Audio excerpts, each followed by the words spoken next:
Hi guys, आज OnePlus के बारे में बात करेंगे। अगर आपको याद हो तो OnePlus Nord 2 जो है फट रहा था लिटरली, और उसकी वजह से उस फोन को रिकमेंड करना हम लोगों के लिए बहुत मुश्किल होता जा रहा था। अब उसी की इमेज सुधारने के लिए OnePlus ने Nord 2T को लॉन्च करा है, और ये फोन जो है वैसे 30,000 रुपए का है, लेकिन डिस्काउंट के बाद 27,500 रुपए का आप लोग खरीद सकते हो। और कोई डाउट की बात नहीं है कि इस फोन को लेकर ना थोड़े बहुत नेगेटिव सेंटिमेंट्स अभी फिलहाल चल रहे हैं इंटरनेट पे, तो आज मैं उन्हीं सारे डाउट्स को क्लियर करूंगा कि एग्जैक्टली में फोन है कैसा, आपके लिए कैसा है। स्टार्ट करने से पहले बता दूं, मेरा नाम है संचित, मैं ऐसी वीडियोस बनाता रहता हूं, आप सब्सक्राइब कर लो, साथ में बेल आइकन जरूर प्रेस कर लेना। अच्छा, कॉन्टेक्स्ट के लिए दो इंपॉर्टेंट बातें आप लोग को बताता हूं। सबसे पहली, मैंने इस Nord 2T को यूज किया है और तब मैं आप लोग को आज अपने ओपिनियन बताने वाला हूं।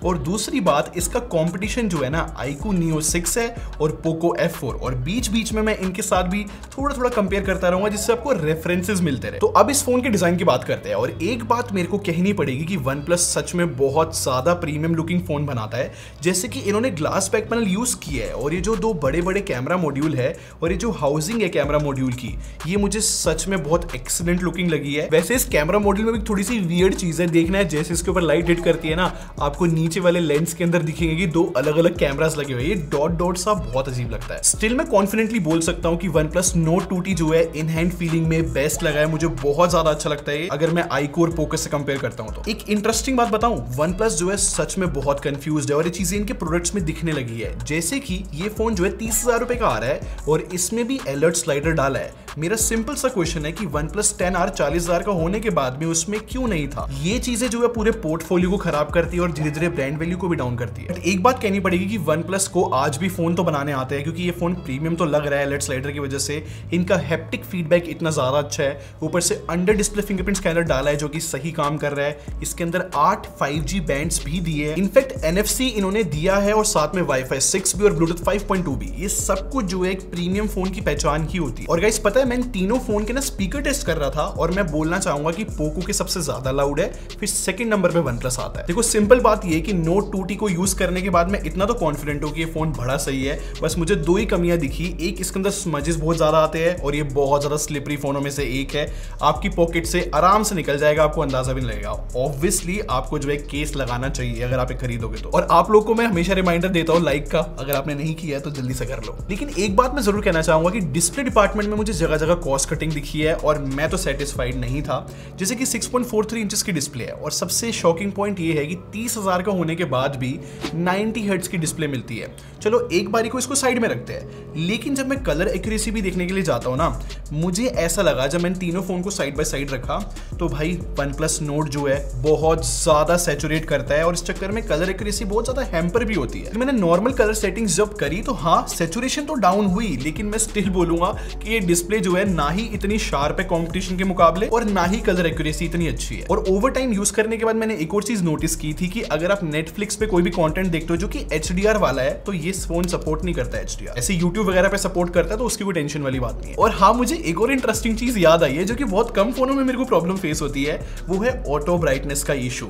अब इसमें ना OnePlus ने डुअल एम्बिएंट लाइट सेंसर डाला है, जिससे बहुत अच्छे से काम करे ऑटो ब्राइटनेस, लेकिन ये इन्हीं को उल्टा पड़ गया है। वो बहुत एग्रेसिव है। जैसे ही मैं एरिया शिफ्ट करता हूँ ना कोई भी लो लाइट से, या फिर लगा लो ज्यादा लाइट वाले एरिया में, और ये बहुत एग्रेसिव हो जाता है और ब्राइटनेस बहुत ज्यादा डिम कर देता है। तो लिटरली जो ब्राइटनेस है मैंने मैन्युअली सेट करी है बहुत बार। देखो, ये चीज मैं समझता हूँ कि सारी बातें सुन के कोई भी बोलेगा कि भाई एक अच्छा फोन नहीं है, लेकिन ट्रस्ट मी, अगर आज के टाइम पे अगर आप कोई भी कॉम्पिटिशन उठाते हो ना, हर एक फोन जो है एक डिपार्टमेंट में बहुत ज्यादा बुरा परफॉर्म करता है। तो इसका मतलब ये नहीं कि ये फोन बुरा है। इनफैक्ट इसकी आउटडोर विजिबिलिटी में मुझे कोई भी इशू नहीं है, बट हाँ, कुछ इश्यूज थे जो कि आपके आगे लाना बहुत इंपॉर्टेंट है। क्यों मैं सारी बातें बता रहा हूँ, कंक्लूजन के टाइम पे आप लोग को सेंस लगने लगेगी। अब मे बी आपको ये फोन ज्यादा अच्छा लगेगा अगर आप इसका बैटरी डिपार्टमेंट सुनोगे तो, क्योंकि यहाँ पर 4,500 mAh की बैटरी मिलती है। इनफैक्ट अगर आप OnePlus Nord 2 की बात करते हो जो कि पिछले साल वाला है, वो 65 वॉट चार्जिंग देता था ना, इन्होंने अपग्रेड करके 80 वॉट की चार्जिंग कर दी है, and it's a very fast charging. और अगर मैं बैटरी बैकअप की बात करूं तो मीडियम यूसेज के अंदर, जिसमें मैंने कंटेंट बहुत ज्यादा देखा है, मैंने सोशल मीडिया एप्स बहुत ज्यादा यूज करी है, तो 4.5 घंटे का स्क्रीन ऑन टाइम मिला है। देखो, सीधी बात यह कि हो सकता है कि आपको एक दिन जो है आराम से इसका बैटरी बैकअप मिल जाए अगर आप मीडियम यूसेज करते हो तो। बट यहाँ पर मेन पॉइंट जो है 80 वॉट चार्जिंग का है। बात को समझो, अगर आप बहुत ज्यादा हैवी यूजर भी हो और आपकी बैटरी जल्दी खत्म होती है तो जल्दी चार्ज भी हो रही है, और ये एक कन्वीनियंस होती है जो कि आपको यूज करने के बाद ही समझ में आता है। तो नो डाउट चार्जिंग डिपार्टमेंट जो है काफी इंप्रेसिव है। वैसे कितनी क्रेजी बात है ना, पिछले कितने सालों से जो है लोग OnePlus के फोन जो है क्या चार्जिंग के लिए खरीद रहे हैं या फिर सॉफ्टवेयर एक्सपीरियंस के लिए। अगर मैं इसके सॉफ्टवेयर एक्सपीरियंस की बात करूं तो देखो Android 12 है और Oxygen OS के साथ आता है।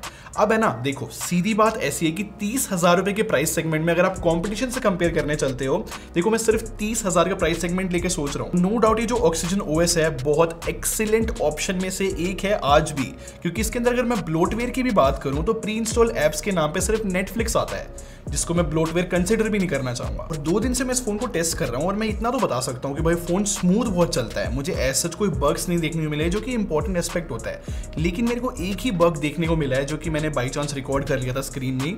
अगर मैं अल्ट्रा वाइड पे शिफ्ट कर रहा था उसके बाद फोटो खींच रहा था तो देखो आपको सडनली जो है ना ग्रेन्स दिखेंगे, और ये वाला बग है ना सिर्फ और सिर्फ लो लाइट सिचुएशन में ही आता है, बाकी नहीं आता है। बट वैसे अगर मैं सॉफ्टवेयर एक्सपीरियंस की बात करूं तो भाई मैं काफी सेटिस्फाइड था, क्योंकि इतना स्मूथ लग रहा था सब कुछ, जो कि ज्यादा मैटर करता है। अब परफॉर्मेंस की बात करते हैं, और जैसे कि मैंने स्टार्टिंग में बताया था ना कि OnePlus Nord 2 का ये सक्सेसर है, तो इसके अंदर जो है ना MediaTek Dimensity 1300 यूज करा है, जो कि पहला फोन है ये जो कि इस प्रोसेसर के साथ आ रहा है। अगर आपको Nord 2 याद हो तो वो MediaTek Dimensity 1200 के साथ आता था, और नेचुरली अगर 1300 नंबर यहाँ पर यूज करा है तो हमें लगा कि अपग्रेड है, लेकिन ऐसा नहीं है, क्योंकि जैसे ही मैंने इसके अंदर कुछ टेस्ट रन करे तो स्कोर्स जो है Nord 2 से भी कम आ रहे थे। और इसमें अगर मैं अपनी पर्सनल थ्योरी देना चाहूँ तो मुझे ऐसा लगता है कि OnePlus ने जो है ना इंटेंशनली इसको थोड़ा सा डाउन किया है इसकी परफॉर्मेंस, जिससे फिर से जो है Nord 2 की तरह हमें ब्लास्ट केसेस ना देखने को मिले। फिर से मैं आप लोग के रेफरेंस के लिए सारे फोन्स के मैं Antutu स्कोर्स दिखाना चाहूंगा।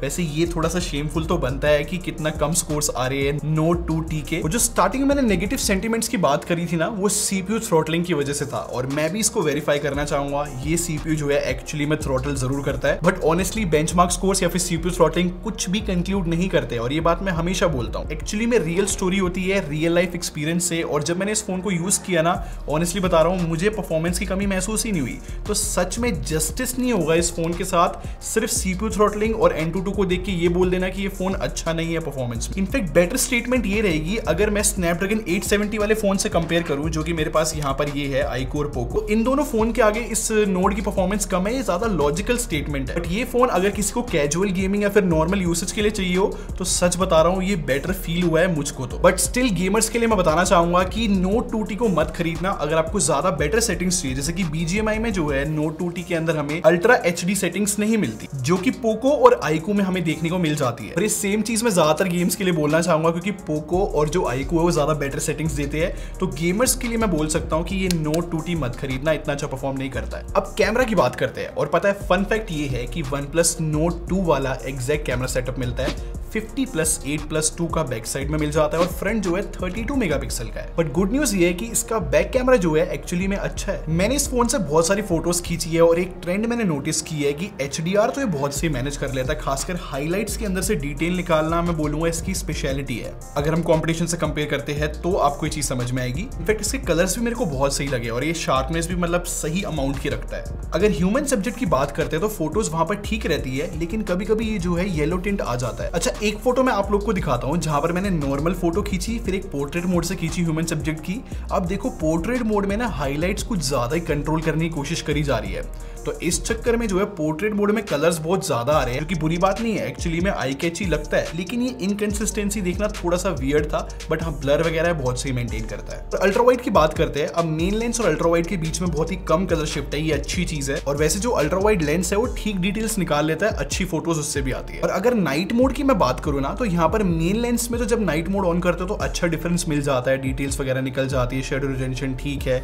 लेकिन अल्ट्रा वाइड लेंस में नाइट मोड इतना काम नहीं आता, उसमें जो है ना ही डिटेल्स आती है ना ही ब्राइटनेस इतनी बढ़ती है। और अगर मैं इसके फ्रंट कैमरे की बात करूँ ना गाइस, वो बहुत ज्यादा बुरा है। मैं स्ट्रेट अवे बोलना चाहूंगा, मुझे तो उसकी फोटोज बहुत अजीब लगी है, काफी हद तक ये ब्राइट कर देता है, उसमें जो है सॉफ्टनेस भी मुझे देखने को मिली है, मेरे को इतना पसंद नहीं आया इसका फ्रंट कैमरा। और वीडियो की अगर मैं बात करूँ तो यहाँ पर भी कुछ चीजें जो है थोड़ी सी नेगेटिव साइड ही है, जैसे कि 4K 60 FPS का सपोर्ट इसमें नहीं है। इनफैक्ट फ्रंट में भी जो है 1080p 30 FPS मैक्स है, एटलीस्ट 1080p 60 FPS देना चाहिए था, क्योंकि ये 30,000 का फोन है, तो इतनी तो एक्सपेक्टेशन सबकी होती है। अब मैं आपको 4K 30 FPS सैंपल दिखाता हूं। अब आप यहाँ पर क्लियरली एक चीज तो खुद ही नोटिस कर पा रहे हो कैसे इतनी ज्यादा रेड स्किन टोन ये कर रहा है, और इससे एक्सपीरियंस बहुत बुरा होता है। ये सेम प्रॉब्लम जो है मुझे और भी OnePlus के फोनों में आजकल देखने को मिल रही है, तो ये जो है बहुत बड़ी प्रॉब्लम मेरे हिसाब से बनती जा रही है। वैसे अगर मैं HDR वगैरह की बात करूँ ना वीडियो में, तो वो सब कुछ ठीक है, स्टेबलाइजेशन भी लाइक मैं बोलूंगा ठीक है, लेकिन ये जो रेड स्किन टोन होना ना, ये एक्चुअली में बहुत बुरी वीडियो रिकॉर्डिंग इसके लिए बना देता है। बट वैसे अगर मैं लैंडस्केप की बात करूँ ना, तो वहां पर HDR कलर्स वगैरह ठीक रहते हैं, तो मैं बोलूंगा एवरेज वीडियो रिकॉर्डिंग है इसकी, अगर मैं कंपटीशन से कंपेयर करने जाता हूं तो। कैमरे की बात इन शॉर्ट में बताऊं तो फोटोज तो इसकी बहुत अच्छी है, कंपटीशन के मुकाबले सच में अच्छी आ जाती है,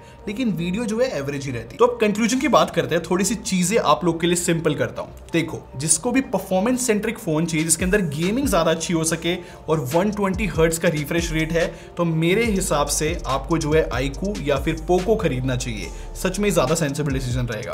मैं क्लियरली आप लोग को बता देता हूं कि ये OnePlus Nord 2T इग्नोर करने वाला फोन बिल्कुल भी नहीं है। अगर किसी को भी एक अच्छी ब्रांड वैल्यू चाहिए हो, 80 वॉट की चार्जिंग, इनफैक्ट Oxygen OS इस प्राइस सेगमेंट में बहुत सही काम कर रही है अगर आप कंपटीशन से कंपेयर करते हो तो। जिस प्राइस पे फोन आया है ना, मार्केट में अपनी एक जगह जरूर बनाकर बैठा है।